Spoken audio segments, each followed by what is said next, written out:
Le châtiment de l'orgueil. Titre: Le châtiment de l'orgueil. Moussa, le prophète, se tenait au cœur de la nuit égyptienne. 9 fléaux avaient déjà frappé la terre du Nil, frappant les orgueilleux, mais épargnant les croyants.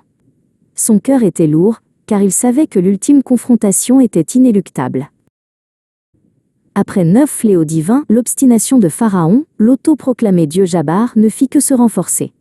Son cœur, endurci par son propre orgueil et par le décret d'Allah, était devenu plus dur que la pierre. L'heure du jugement final avait sonné. Au cœur de la nuit, le peuple d'Israël, la multitude d'esclaves libérés, s'enfuit en secret.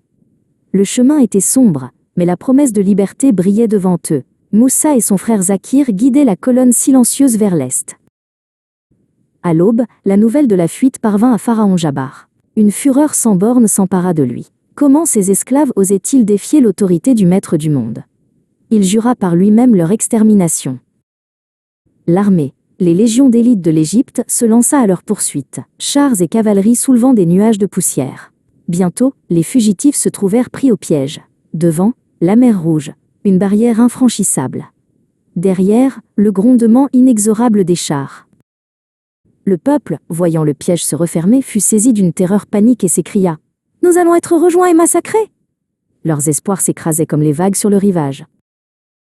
Mais Moussa, inébranlable dans sa foi, répondit avec l'assurance venue du Très-Haut: « Non, car j'ai avec moi mon Seigneur qui va me guider. » Et la révélation lui parvint: « Frappe la mer de ton bâton. » Un miracle d'une ampleur inouïe se produisit. Par la puissance d'Allah, la mer se fendit. Les eaux, telles 2 immenses montagnes de cristal, se dressèrent de part et d'autre, dévoilant un chemin sec et durci.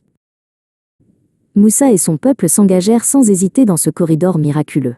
Au même moment, Pharaon Jabbar et son armée, aveuglés par leur orgueil et leur rage, s'y engouffrèrent à leur tour, déterminés à rattraper leur proie. Au cœur de la mer,